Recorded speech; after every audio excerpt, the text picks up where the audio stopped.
অতল গহ্বরে আগুনের ছোঁয়া লাগে এক ধরনের গাছ হয়, কাঁটাযুক্ত দুর্গন্ধযুক্ত একটা গাছ, এটার নাম জাক্কুম। জেনে রাখবেন। কি নাম?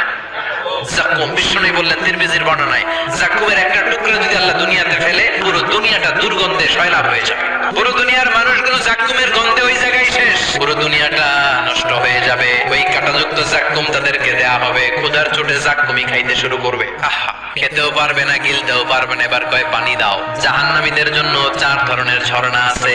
একটার নাম হলো হামিম, মানে ফুটন্ত গরম পানির ঝর্ণা। 2 নম্বরে হলো গাসাক, মানে বমি। 3 নম্বরে হলো গিসলিন, দুর্গন্ধযুক্ত রক্ত আর পুষ।